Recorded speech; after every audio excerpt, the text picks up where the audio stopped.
Belachara offers seniors beautiful apartment living. It's a special, secure place to belong, providing choice, freedom and professional care. Each spacious apartment comes with an ensuite, veranda, security and on-call nurses. Entertain your guests in the elegantly appointed shared spaces. Our vibrant activities program will keep your mind and body active. Belachara welcomes new residents. Call us today on 5202 5300 for a personal tour. Welcome back to News Geelong on this Friday evening. The largest biosolids drying plant of its type in the Southern Hemisphere was officially opened by Water Minister Peter Walsh this week.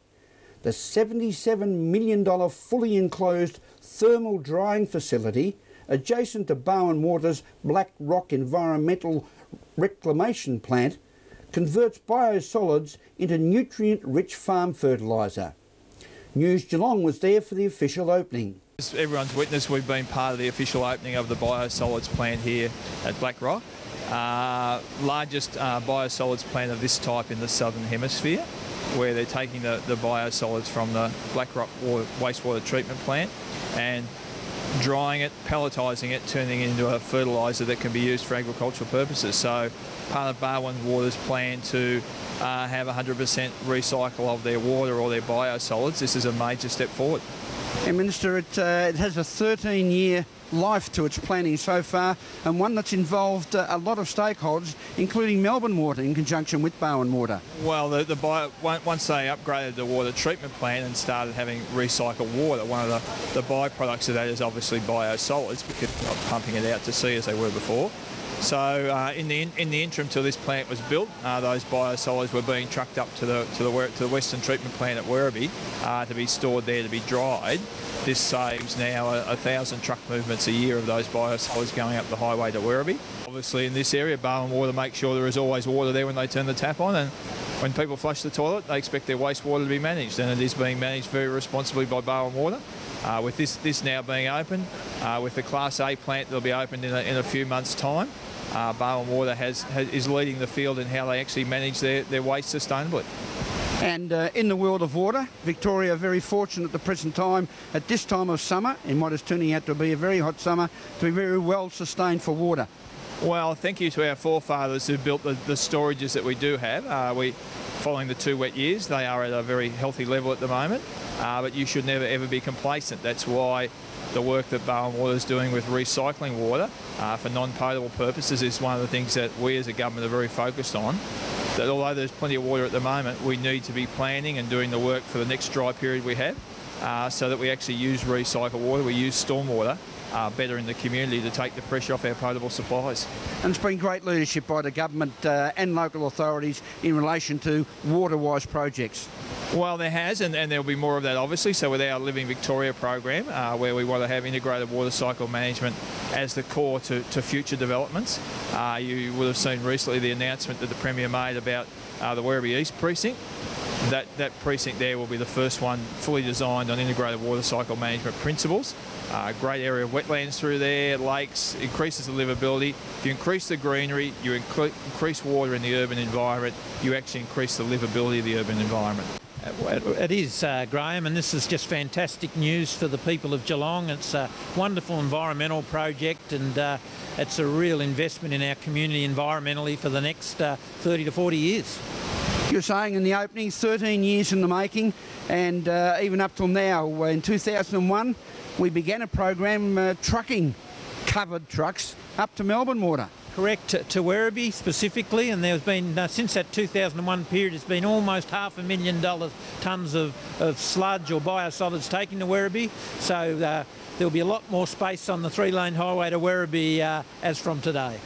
And this plant, once it goes through its processes, actually turns the biosolids into farm fertiliser. Correct. It's back to the environment. The nutrients are trapped within a fertiliser pellet that will be sold back to farmers. So from an environmental perspective, those nutrients are being put back into the soil rather than shipped out to sea and treated and creating odours. And we have an odour-free, environmentally friendly facility here.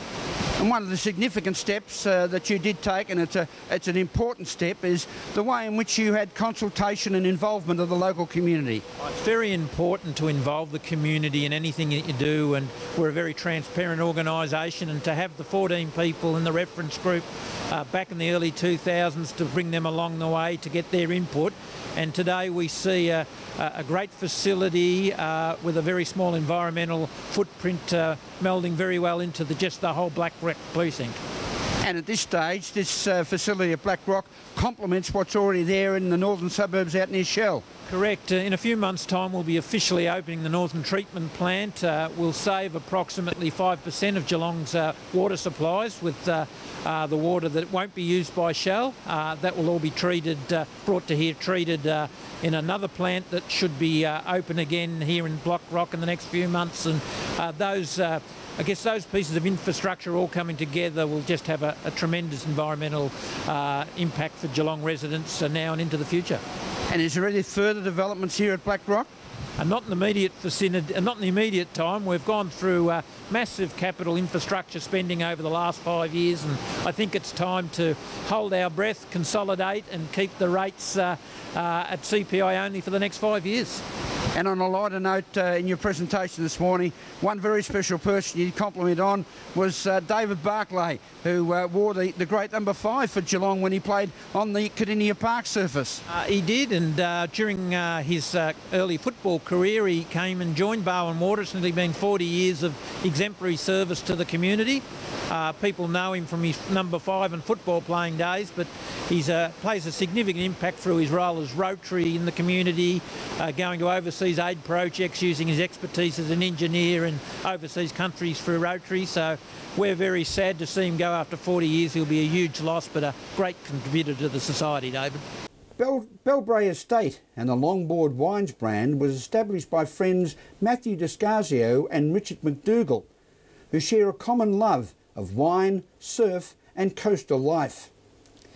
Since 2003, all grapes have been Geelong sourced as the Descasio wines return to the Torquay Farmers Market. Ian Nicholls reports. Well, this is Matthew from Descasio Wines, and you've got your stall going today. You've got some sort of rather interesting looking rosés here, Matthew. Yeah, we've got a Moscato, which is a traditional Italian-style dessert wine from Piedmont in northern Italy, which you've had a taste of before, which you quite enjoyed. It's low alcohol, frizzante style. Made from one of the muscat varieties. We use a brown muscat, and it's got 6.5% alcohol and about half the bubbles of champagne. And so it's a good, refreshing dessert wine that can be had any time of the day. We've had it regularly with bacon and eggs for breakfast in the morning, with triple cream cheese in the afternoon, and then in the evening with frozen yogurt and mixed berries. Oh, now you're really tempting us. It's got a beautiful rose colour, and I shouldn't have used the word rosé because it is in fact Moscato, and it comes in an interesting sized bottle. Well, I just feel dessert wines and fortifieds, when I've made fortifieds and dessert wines, I've always put them in a half bottle because I think it's a better bottle size for consumption. So is that 375 or? It's 375, yes. Yeah, so interesting. So that's a half champagne bottle. It is. Well, sometimes people try the champers at breakfast, but this is a more sensible choice, I'm sure. Yeah. Well, because it's got the bubbles, it's versatile in the same way that champagne is versatile. Now, where do you source your grapes from? Across Victoria, because I'm trying to do the Italian thing in inverted commas, of trying to make a range of Italian-inspired wines, which sort of follows on from my Italian heritage. I'm sourcing fruit from different parts of Victoria, trying to get the best fruit that I can of these different grape varieties, which are not suited to any one particular region across the range. So we have the Pinot Gris or Grigio is from King Valley. I've got Nebbiolo and Sangiovese from Heathcote. The brown muscat for the Moscatos from Swan Hill. I've got Riesling coming through, which is from down near Portland, so right across Victoria. Well, that's great. We're seeing all these regional varieties under the one roof. Do you do more than one market, or is this your... We do the Aries Inlet Community Market as well on Sunday, and then I work at a winery as a winemaker during the week, so that's pretty well covers my week. It does. Well, congratulations, and let's hope that you see the name blossoming or blooming in this part of the world. Yeah, well, hopefully we can go on to bigger and better things. We've only just started. It's a new business that just started selling wine in November, and our first release wine got a trophy at the French Chamber of Commerce wine show, Concours du Vin, for Best Aromatic White. So that's a really positive start for us. And thank you to our wine connoisseur, Nico, loves the grape. This is News Geelong on this Friday evening as we go to a break and return with sport and weather after this.